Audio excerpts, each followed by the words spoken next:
Assalamualaikum warahmatullahi wabarakatuh. Selamat datang di channel Studio Malam. Pernahkah kalian membeli baju bekas dengan harga murah? Lalu malamnya, kalian merasa ada yang memandangi kalian dari sudut lemari? Di video ini, kami akan membawakan kisah nyata yang mengerikan tentang seorang ibu rumah tangga di Garut yang membuka toko pakaian bekas di depan rumahnya. Ini bukan hanya cerita horor. Ini adalah cerita tentang harga yang harus dibayar saat manusia mulai menjual nurani demi rezeki yang cepat. Simak baik-baik karena bisa jadi baju yang kamu pakai sekarang menyimpan kisah yang sama. Semenjak suaminya kehilangan pekerjaan, di pabrik sepatu 2 bulan lalu Yayah tidak pernah tidur tenang. Setiap malam ia hanya memandangi tumpukan pakaian bekas di sudut ruang tamu yang belum sempat dijual. Sudah sepekan toko kecilnya di ujung gang itu tak didatangi pembeli satupun. Hanya anak-anak sekolah yang suka duduk-duduk di depannya sambil menunggu hujan reda. Yah, kita nggak bisa terus begini.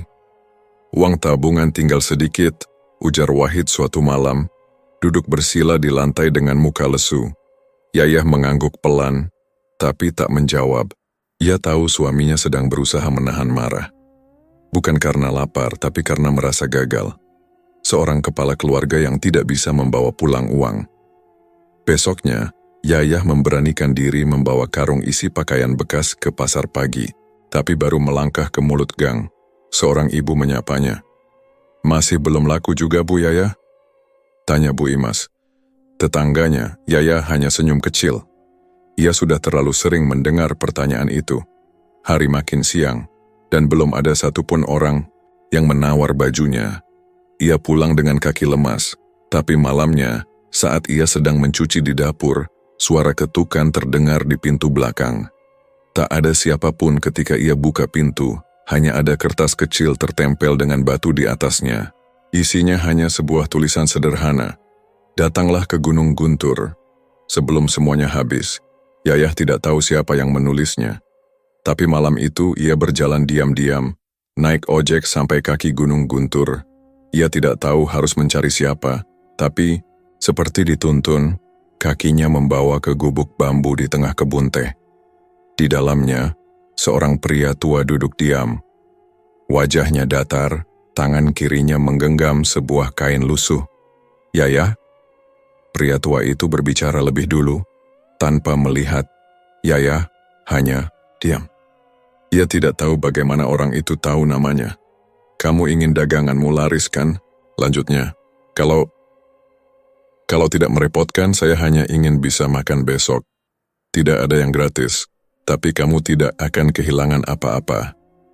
Asal jangan tanya dari mana pembelinya datang." Malam itu, Yayah pulang membawa sekantong baju baru. Aneh, karena ia tidak merasa membawa apapun dari sana. Tapi saat membuka pintu rumah, kantong itu ada di tangannya. Ia mengunci mulutnya sepanjang malam, tak bercerita pada Wahid yang sudah tertidur di ruang depan. Esok paginya toko kecilnya ramai. Belasan orang datang membeli. Ada yang menawar, ada yang langsung ambil dan bayar tunai. Semua baju, termasuk yang sudah lama tergantung dan tak laku, langsung habis. Wahid keluar rumah dan melihat kerumunan. "Ini baju dari mana semua, ya?" tanyanya pelan. "Dari karung yang kemarin," jawab Yayah singkat, berharap suaminya tidak bertanya lebih jauh. Tapi yang membuatnya mulai cemas bukanlah jumlah uang di tangannya sore itu, melainkan bau amis yang menempel di jemari setiap kali ia memegang pakaian yang laku. Padahal baju itu sudah ia cuci bersih sebelumnya. Malamnya suara mobil patroli melintas di depan gang. Beberapa tetangga berkerumun di ujung jalan membicarakan sesuatu dengan nada panik. Satu keluarga di kampung Ciparai hilang, rumah kosong. Tapi pintu tidak terkunci, bisik Bu Imas dari luar pagar. Wahid ikut mendekat. Kabarnya ada bekas makanan di meja. Seolah mereka baru mau makan lalu hilang. Yayah diam di dalam rumah, menunduk di balik pintu dapur. Tangannya menggenggam lembaran uang dari hasil jualan tadi. Ia mencoba meyakinkan diri, semua itu hanya kebetulan. Tapi wajah anak kecil yang membeli kaos kemarin pagi masih terbayang jelas di kepalanya.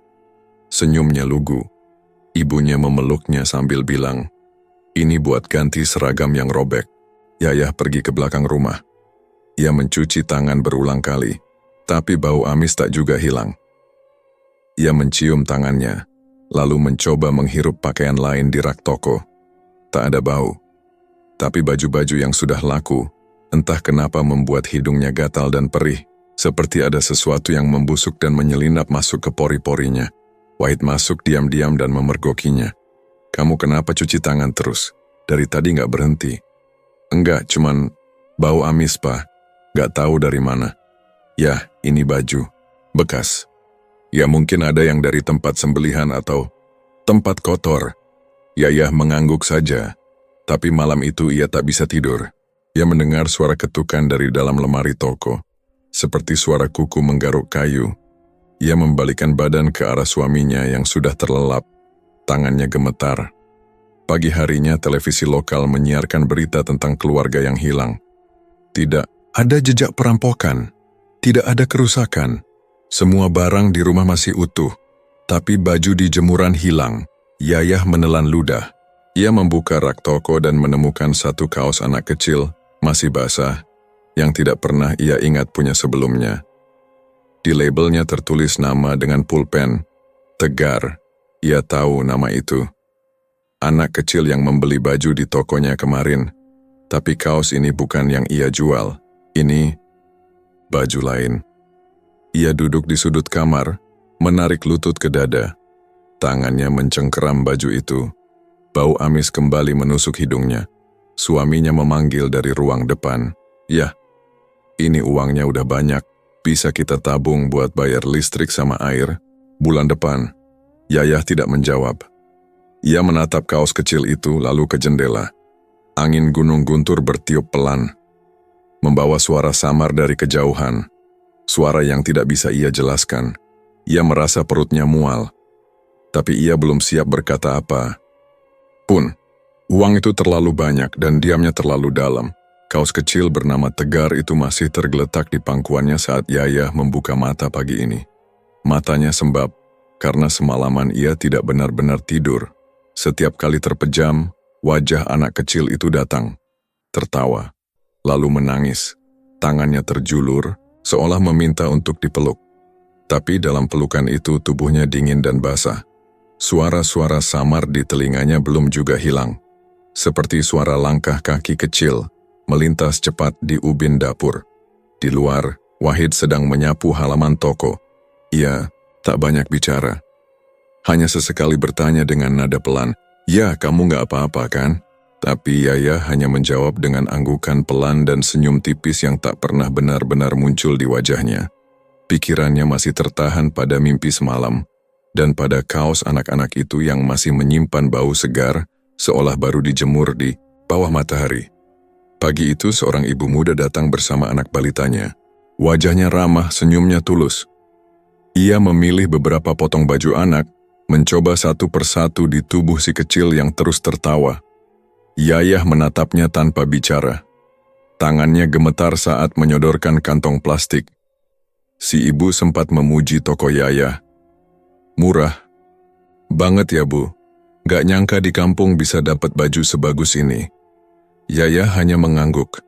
Tapi saat tangan si anak menyentuh baju yang dipilihnya, perut Yayah seperti ditarik ke dalam. Dingin. Baju itu adalah salah satu dari kantong yang ia bawa turun dari Gunung Guntur. Ia tak tahu siapa pemilik aslinya, tapi bau harum dari baju itu tidak seperti pakaian bekas pada umumnya. Wangi, tapi membuat kepala pening. Si ibu pamit dan mengucapkan terima kasih. Anak itu melambaikan tangan kecilnya sebelum dibopong keluar. Gang hari berlalu dengan pelan. Tidak banyak pembeli lain hari itu, tapi toko tetap dibuka sampai sore. Yayah duduk diam di belakang meja kasir. Sesekali ia memperhatikan baju-baju yang tergantung. Beberapa di antaranya terlihat seperti bergoyang sendiri, meski angin tak masuk dari jendela manapun. Malam harinya, suara gaduh dari ujung gang membuat warga keluar rumah. Polisi datang lagi, kali ini ke rumah tak jauh dari lokasi pertama. Satu, keluarga muda dilaporkan hilang. Tetangga terakhir yang melihat mereka mengatakan sore itu mereka sedang makan bersama di teras, lalu semua lenyap. Di halaman, ayunan anak yang biasa tergantung di pohon rambutan masih berayun pelan, seolah baru saja dipakai. Wahid berdiri di samping pagar rumah, melihat ke arah kerumunan. Kenapa tiap kali toko kita laku, ada keluarga yang hilang? Gumamnya, lirih, meski ia sendiri tidak yakin ingin mendengar jawabannya. Yayah menutup tirai dan masuk ke dalam kamar. Ia tidak ingin melihat lagi, tapi mata tak bisa diam. Setiap kali memejam, ia kembali ke mimpi yang sama. Anak-anak menangis dalam pelukannya. Mereka tidak bicara, tapi tangisnya jelas seperti suara asli. Badan mereka dingin, basah, dan ada satu anak yang menggigit lengan bajunya, memohon dibawa pulang, jangan jual bajuku, Bu. Ibu belum selesai mandiin aku. Mimpi itu berulang, dan setiap kali bangun, Yayah merasa lebih lelah daripada sebelumnya. Beberapa hari kemudian, Bu Imas datang ke rumah dengan wajah panik. Bu Yayah, tadi malam saya lihat sesuatu berdiri di depan rumah ibu. Saya kira maling, tapi kok bajunya kayak jubah panjang warna hitam nutupin semua. Mukanya nggak kelihatan, berdiri aja dia menghadap ke pintu toko, terus hilang waktu saya balik badan. Yayah menelan ludah, ia tak berani menjawab.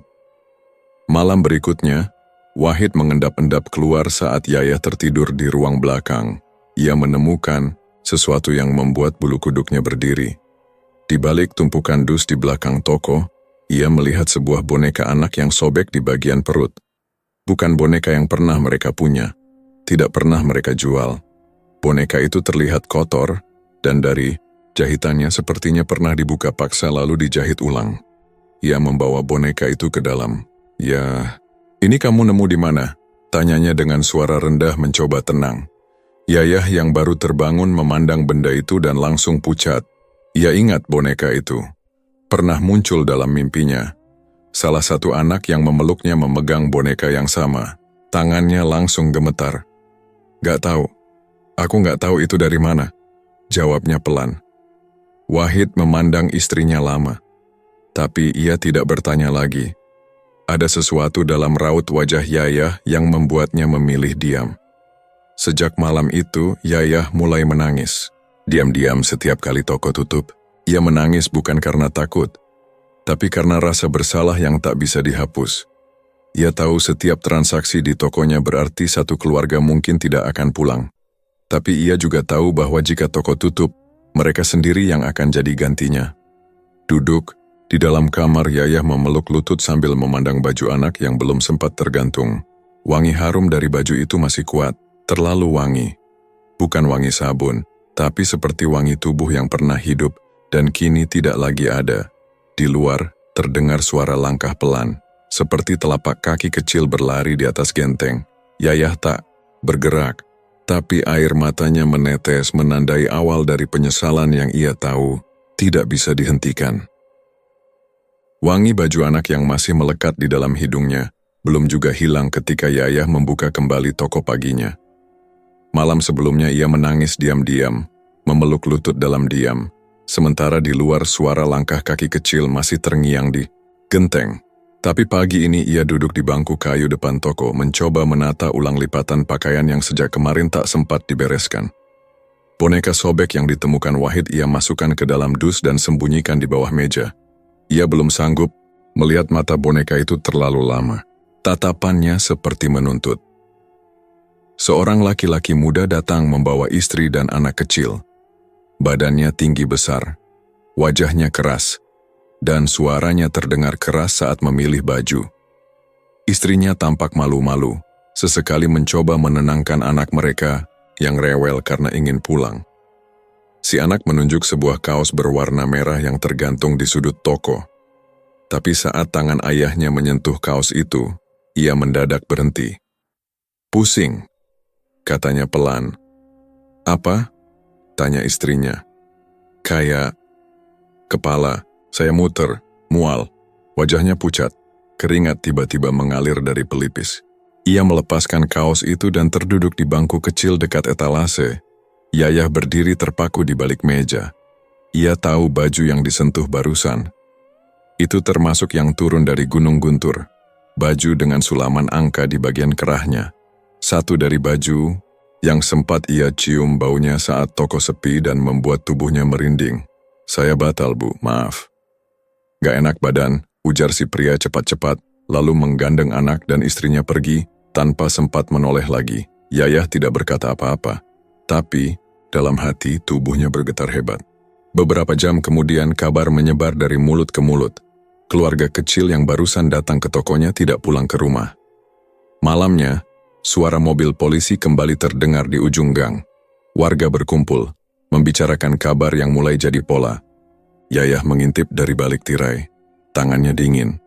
Ia mencoba meyakinkan diri bahwa mungkin itu hanya kebetulan. Tapi kejadian kali ini berbeda. Pembeli itu tidak jadi beli. Tidak ada uang yang masuk. Tidak ada baju yang dibawa pulang. Tapi, tetap saja, mereka menghilang.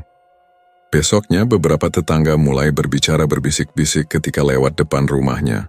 Ada yang hanya melirik cepat, ada pula yang langsung membelokkan langkah agar tak melewati tokonya. Seorang anak kecil melemparkan batu kecil ke arah toko sambil tertawa. "Toko hantu," katanya. Ibunya langsung menariknya pergi. Dua orang pembeli yang mampir siang itu juga menunjukkan keanehan.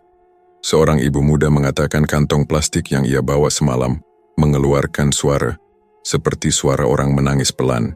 Ia mengaku mendengar suara itu dari dalam mobil sepanjang perjalanan pulang.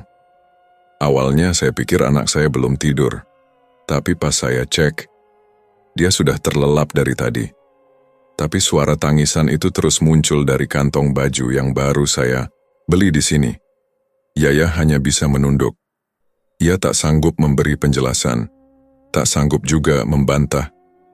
Saat ibu itu berlalu, ia menarik napas panjang lalu masuk ke dalam rumah. Tangannya gemetar ketika membuka laci, mengambil semua uang hasil penjualan beberapa hari terakhir. Ia duduk di lantai dapur dan menumpahkan semua uang itu di hadapannya. Lalu satu persatu ia lipat kembali. Tapi semakin banyak uang yang disentuh, makin berat dadanya. Kepalanya seperti ditekan dari dalam.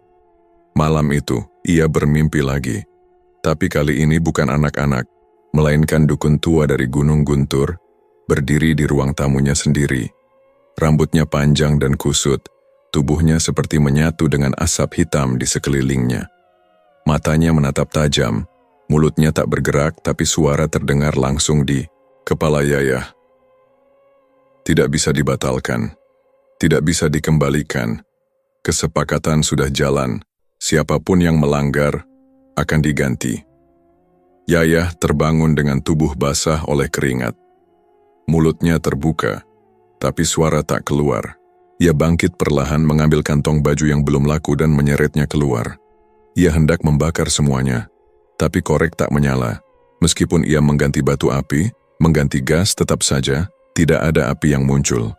Bahkan saat dibawa ke dapur untuk dinyalakan langsung di kompor, api tak juga menyambar kainnya. Tiba-tiba Wahid muncul dari belakang, wajahnya cemas. "Kamu ngapain malam-malam bawa baju ke dapur? Mau dibakar?" Yayah menatap suaminya lalu mendekat sambil membawa semua uang di tangan. "Kita kembalikan semua ini." "Aku nggak kuat, Pak. Aku nggak kuat." Wahid menepis tangannya. "Jangan mulai lagi ya. Kalau kamu ngomong yang aneh-aneh lagi, aku pergi. Aku bawa anak kita pindah. Aku nggak mau tinggal sama orang yang sudah mulai nggak waras." "Kamu pikir ini semua kebetulan, Pak?" Suara Yayah parau, matanya berkaca. "Cukup, kalau kamu terus begini, kamu sendiri yang bikin hidup kita hancur." Yayah mundur. Wahid sudah terlalu keras kepala. Ia tak tahu harus percaya pada siapa lagi. Tapi satu yang ia yakini, uang ini bukan uang yang bisa mereka simpan. Dan toko ini bukan toko biasa. Malam semakin larut. Di pojok ruang tamu, uang yang tadi ia jatuhkan di lantai mulai lembab, seperti terkena embun. Tapi jendela tertutup. Udara tak masuk. Dan Yayah yakin ia mendengar suara lirih dari bawah lantai papan. "Jangan, dibuang, aku belum pulang." Uang di lantai itu masih basah saat pagi menjelang. Yayah tidak tidur. Matanya merah, duduk bersandar di sudut ruang tamu sambil menatap rak toko yang kini tampak semakin sunyi. Suara lirih semalam masih terngiang di telinganya. "Jangan dibuang, aku belum pulang." Kalimat itu terus mengganggu pikirannya, membuatnya tak sanggup lagi menyentuh satu pun dari tumpukan pakaian di dalam karung. Sejak pagi, Yayah mulai mengeluarkan beberapa baju dari etalas dan menyimpannya di lemari belakang. Ia tak mau menjualnya. Setiap kain yang disentuh terasa seperti kulit manusia. Terlalu dingin, terlalu nyata. Ia memilih untuk membiarkan toko terlihat setengah kosong, meski Wahid memprotes karena merasa rugi. "Kalau kamu simpen semua, buat apa kita buka toko?" tanya Wahid dengan nada kesal. Yayah tak menjawab. Ia hanya mengatupkan bibir dan menunduk, matanya tidak bisa memandang wajah suaminya sendiri. Di dalam hati ia merasa perjanjian yang telah ia setujui tanpa sadar mulai menagih lebih dari sekadar dagangan. Tapi ia juga ingin tahu, apa yang terjadi jika tidak ada transaksi? Jawabannya datang malam itu juga. Anaknya, Bima, yang masih berusia 7 tahun mendadak demam tinggi. Badannya panas seperti bara lalu kejang-kejang saat tengah malam. Yayah menjerit panik, memanggil-manggil nama anaknya sambil mengguncang tubuh kecil itu. Wahid bergegas mengambil air, tapi tidak ada yang berubah. Uap panas keluar dari ubun-ubunnya. Yayah berusaha menyalakan kendaraan untuk membawa anaknya ke puskesmas, tapi motor tiba-tiba mogok. 3 kali dicoba tidak hidup, seperti ditahan. Dalam kepanikan itu, Yayah melirik tumpukan baju di rak belakang. Ia tahu apa yang harus dilakukan, meski perutnya seperti ditusuk dari dalam. Dengan tangan gemetar, ia memilih satu baju dewasa berwarna coklat tua, lalu menggantungkannya kembali di etalase toko. Pagi harinya, sebelum toko resmi dibuka, seorang tukang bangunan mampir, menawar baju itu, dan langsung membelinya. Sore hari, demam Bima hilang, begitu saja, tanpa obat, tanpa sisa kejang. Anak itu kembali ceria seperti tidak terjadi apa-apa. Yayah hanya duduk di lantai, memeluk anaknya erat-erat sambil menangis pelan. Tapi tangis itu bukan karena syukur. Tangis itu adalah pengakuan yang tak bisa ia ucapkan, bahwa ia sudah menyerah pada sistem yang kini menguasai hidupnya. Ia tahu satu keluarga telah digantikan untuk kesembuhan anaknya. Dan ia tahu siapa mereka, keluarga yang tinggal di ujung desa, teman masa kecilnya, orang yang dulu berbagi nasi bungkus saat sekolah. Kini rumah mereka kosong, lampu padam, dan tidak ada satupun yang bisa menjelaskan kemana mereka pergi. Yayah tidak berani datang ke sana. Ia hanya memandangi rumah itu dari kejauhan, dari balik pintu toko, sambil menahan rasa ingin muntah. Tubuhnya lemas, pikirannya berat, dan suaranya seperti hilang entah kemana. Warga mulai berbicara lebih berani. Bisik-bisik di gang kini berubah menjadi teguran terselubung. Beberapa ibu tidak lagi menyapa ketika lewat. Ada pula yang sengaja memindahkan jalur belanja mereka ke pasar agar tidak perlu melintasi toko Yayah. Katanya toko itu ada isinya, celetuk seorang ibu kepada temannya saat membeli sayur di warung sebelah. Santri dari pesantren Al-Kautsar Raja pingsan kemarin pas baca surat Yasin di depan toko itu. Saut lainnya. Yayah mendengar semuanya, tapi ia tidak keluar. Ia tidak membela diri. Ia hanya duduk diam, mendekap tubuh sendiri. Dalam hati ia ingin toko ini ditutup saja, tapi ia juga tahu, setiap kali toko berhenti, selalu ada yang diganggu. Wahid mulai bersikap berbeda. Awalnya ia curiga, lalu marah, tapi kini justru terlibat. Tanpa sepengetahuan Yayah, ia mulai membuka toko lebih pagi, menjajakan sisa baju lewat pesan singkat di ponsel. Ia mulai menerima pesanan dari luar kota. Yayah memergokinya suatu malam sedang menyusun paket pengiriman. "Kita butuh makan ya, kita butuh hidup," kata Wahid. "Tenang namun dingin. Kamu gak lihat semua yang terjadi?" tanya Yayah pelan. "Aku gak lihat apa-apa." "Dan aku gak mau lihat apa-apa," jawabnya. Yayah menatap suaminya lama. Hatinya sakit, tapi bukan karena marah. Lebih karena ia merasa sendirian di tengah badai yang tak bisa ia lawan. Sekarang, bahkan suaminya sendiri mengandalkan toko ini seperti tempat bergantung terakhir. Di malam yang sepi, ia duduk di dalam toko, menatap rak paling bawah. Ada satu boneka yang belum pernah ia pindahkan sejak awal. Boneka terakhir yang tersisa dari tumpukan paling lama. Boneka itu tidak terjual, tidak juga ia buang. Matanya bolong satu, dan tubuhnya terjepit di antara dua baju bayi yang sudah lama, tidak disentuh. Yayah mendekat mengambil boneka itu, dan memeluknya pelan. Rasanya seperti memeluk tubuh kaku. Dingin, padat, tapi tidak lembut. Di luar, suara angin mulai masuk dari sela jendela. Tidak kencang, tapi membawa suara lain. Suara orang mengaji.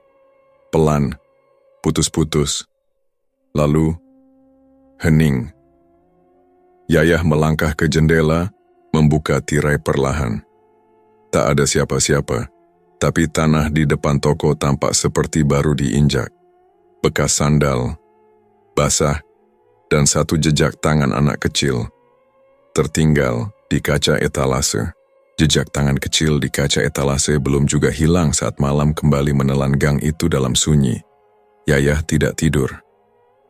Duduk di lantai, bersandar pada dinding dapur, ia memandangi jendela kecil di atas tempat cuci piring yang menghadap ke kebun belakang. Setiap beberapa menit, telinganya menangkap suara langkah. Pelan, tidak tergesa, tapi cukup jelas untuk membuat kulit tengkuknya merinding. Ia tak berani membuka jendela, tapi ia tahu suara itu nyata. Suara itu sudah terdengar 3 malam berturut-turut. Dan setiap malam, langkah itu berhenti di titik yang sama, di balik pintu belakang rumah. Seolah ada yang berdiri diam, menunggu dipersilakan masuk. Malam ini pun begitu. Saat jam menunjuk lewat tengah malam, pintu belakang yang tidak dikunci karena rusak mulai bergetar pelan. Tidak keras, tidak seperti didobrak, hanya seperti diketuk dari jauh oleh sesuatu yang tidak punya daging. Yayah mendekat. Dari balik, tirai tipis sosok itu muncul lagi. Perempuan berjubah hitam, berdiri tegak, kepalanya tertunduk sedikit, rambutnya panjang, mengkilap, tapi wajahnya tak pernah kelihatan. Hanya diam, tidak bergerak, tidak berbicara, dan selalu berdiri dengan posisi yang sama, menghadap lurus ke dalam rumah tanpa ekspresi, tanpa suara. Yayah memundurkan tubuhnya perlahan, jantungnya berdegup tidak beraturan. Ia menggenggam pintu dapur, menahannya agar tidak terbuka sendiri. Tapi sebelum ia sempat mengunci, langkah kaki terdengar dari dalam rumah. Wahid masuk, wajahnya mengantuk, tapi tetap waspada. "Kamu lagi lihat keluar?" tanyanya. "Datar." Yayah menelan ludah. "Dia datang lagi, Pak." "Siapa?" Wahid mendekat. "Perempuan itu." Wahid memutar bola mata dan menutup tirai dengan kasar. "Kamu pikir terus begini bakal nolong? Kita udah sampai sini ya.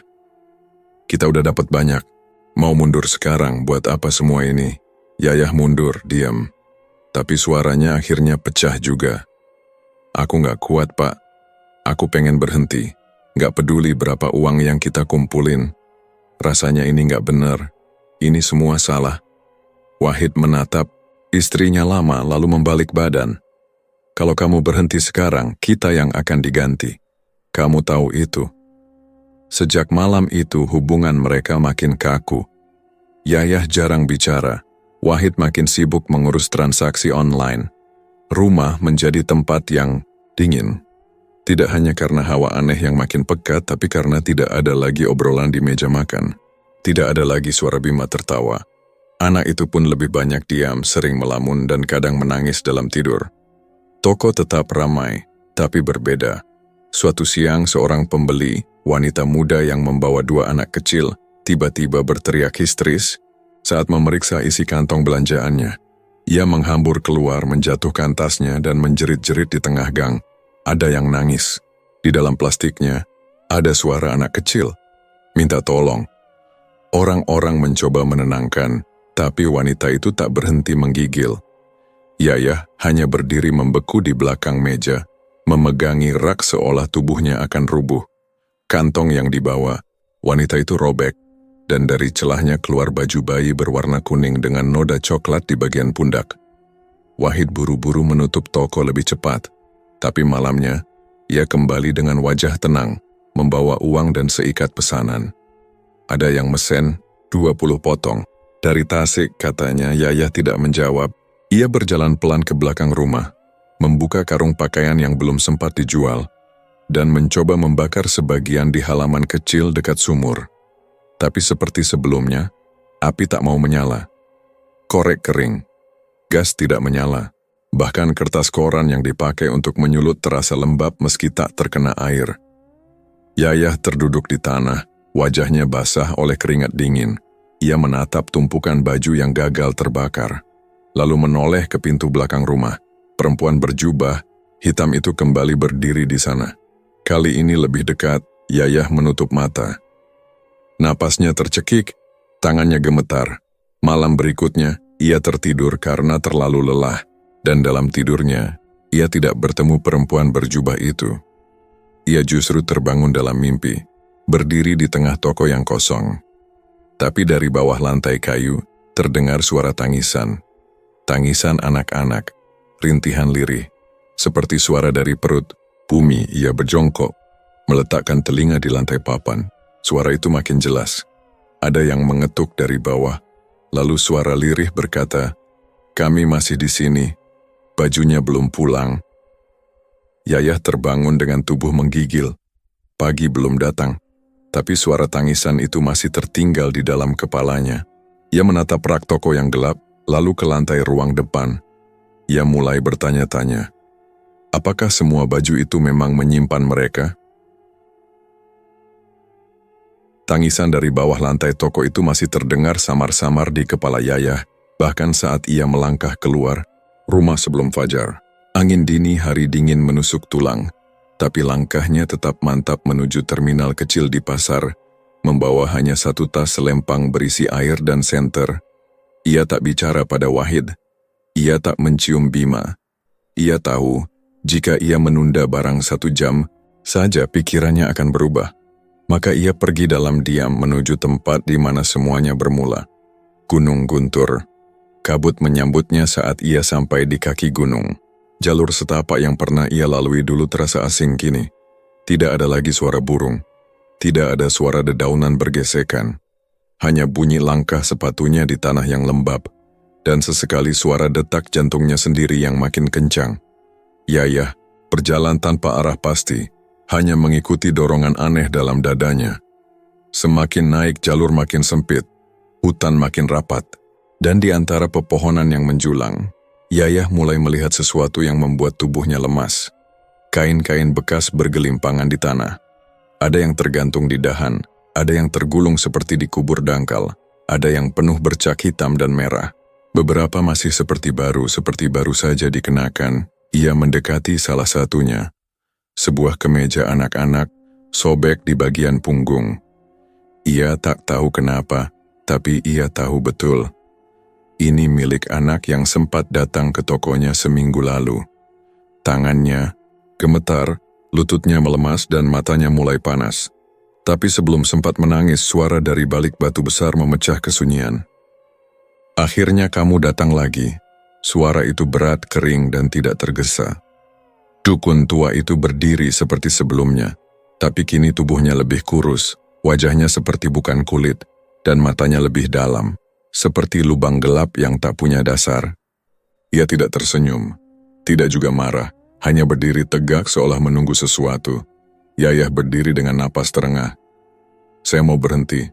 Dukun itu melangkah perlahan, tidak menghampiri, tapi berjalan mengitari tempat ia berdiri. Tanpa suara tanah terinjak, ia menunjuk ke arah timur, ke sebuah gundukan makam tua tanpa nisan. "Setiap pakaian yang kau jual adalah pintu. Setiap pintu harus dibayar dengan nyawa. Jika kamu tutup semua pintu, maka pintu terakhir harus kamu bayarkan sendiri." Yayah menggeleng setengah menangis. "Tidak bisa. Jangan keluarga saya." Tidak ada kata tidak bisa, yang ada hanya siapa duluan. Semua sudah ditentukan sejak kamu bilang iya tanpa bertanya.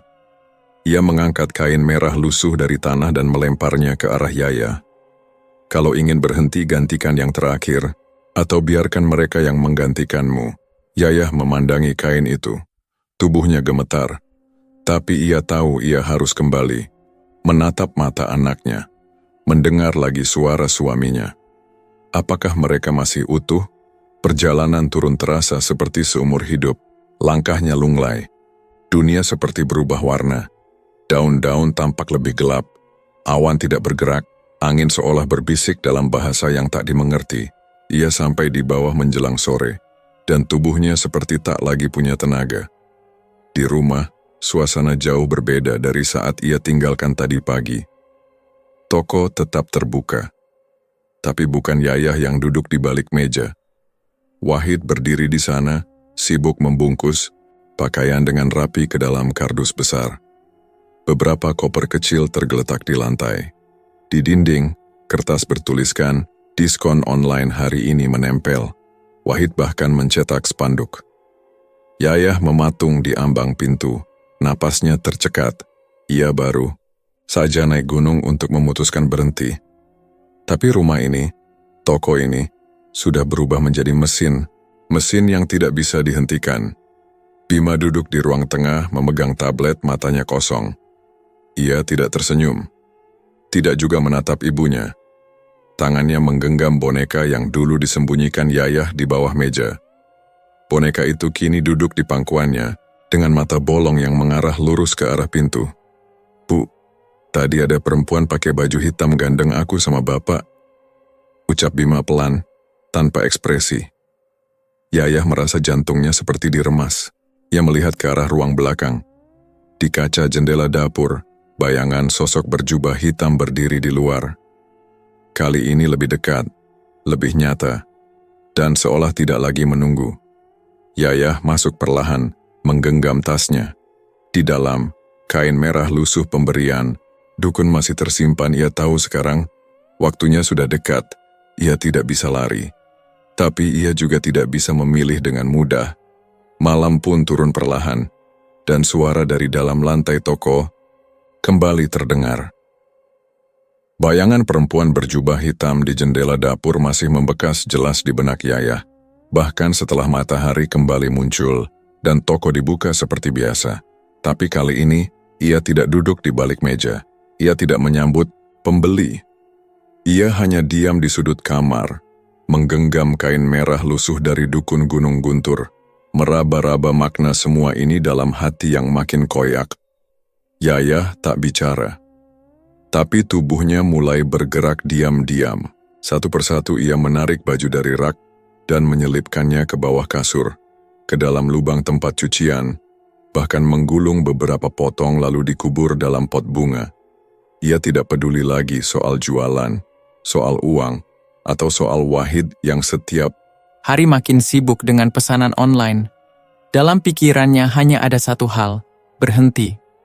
Sekarang juga, apapun risikonya, ketika Wahid memergoki satu pesanan yang batal dikirim karena bajunya hilang, ia langsung naik pitam. "Kamu yang nyembunyiin?" "Kamu pikir ini semua mainan ya?" Yayah hanya memandangi wajah suaminya. "Aku gak mau jadi pembunuh lagi." Wahid membanting kardus di tangannya. "Kita gak bunuh siapa-siapa, ini cuma baju."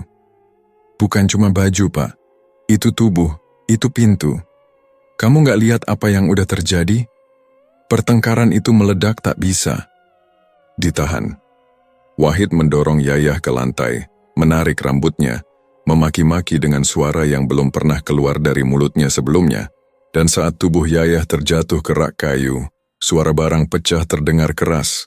Tapi bukan rak yang patah, melainkan suara kecil lain, lebih tinggi, lebih nyaring. Bima. Saat itu rumah terasa hening.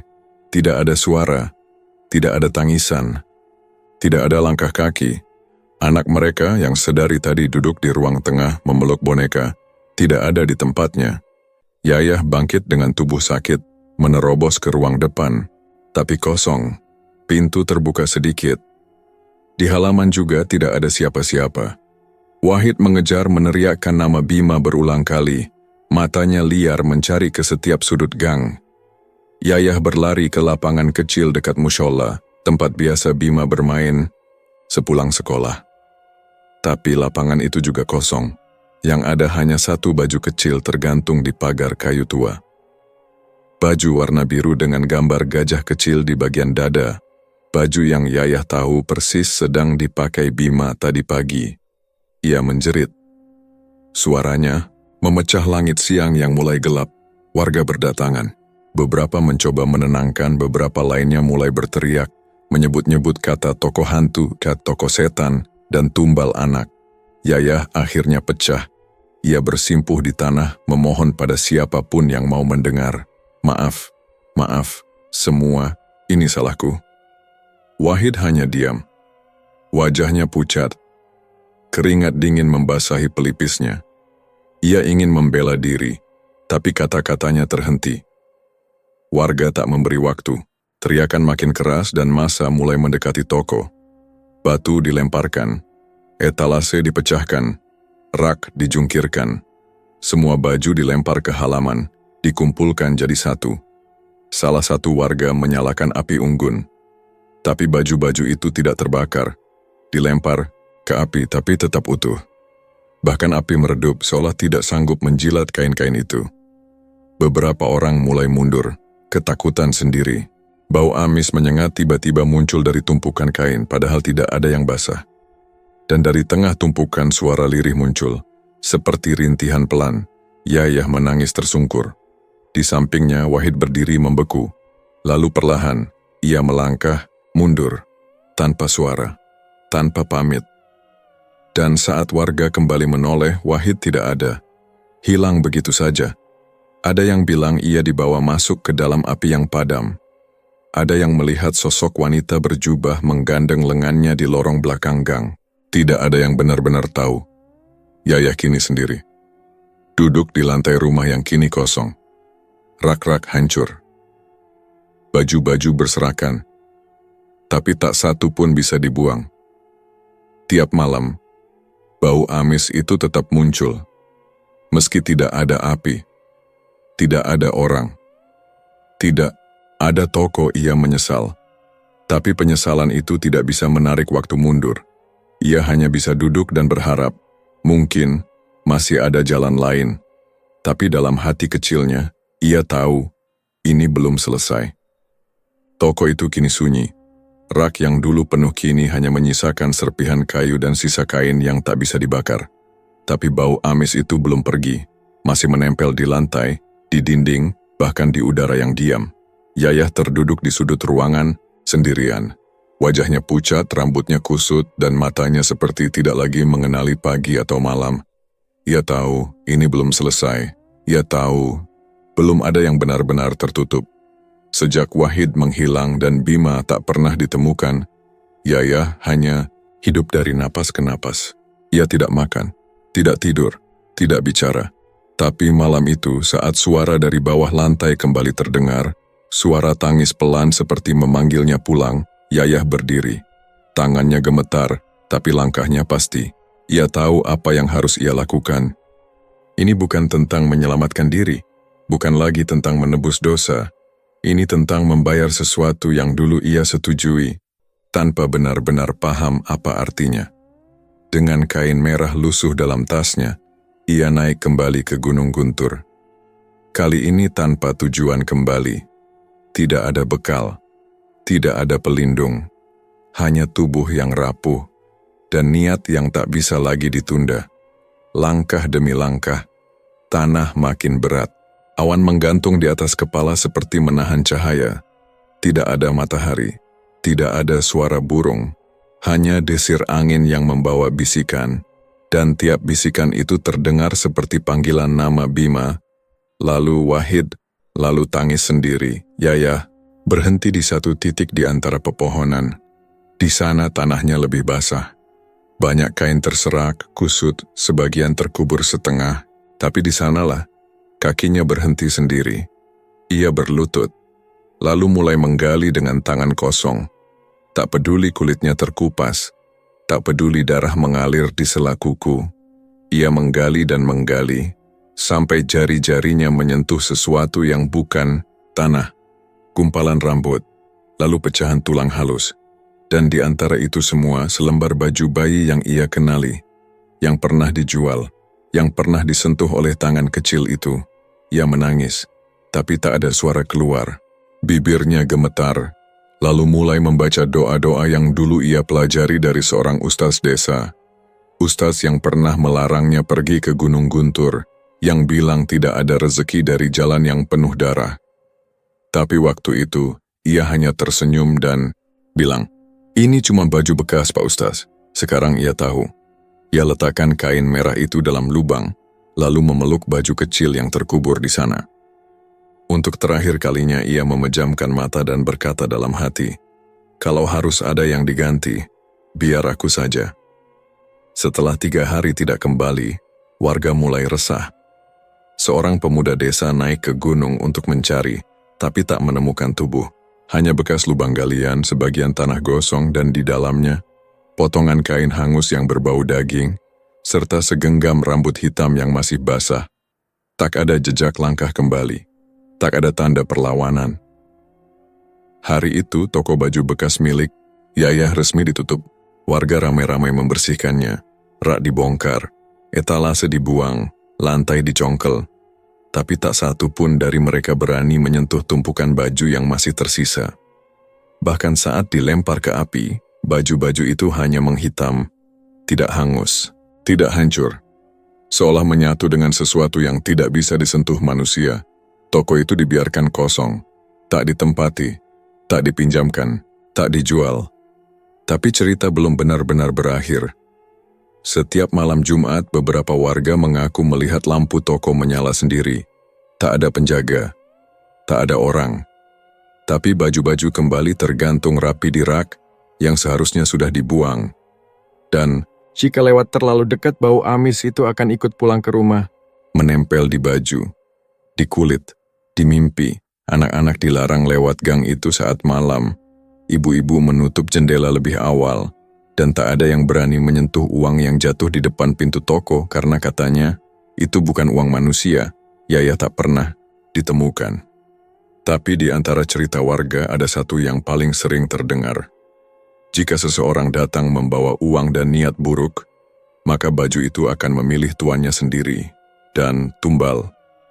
Tidak pernah benar-benar usai. Terima kasih telah mengikuti cerita ini hingga akhir.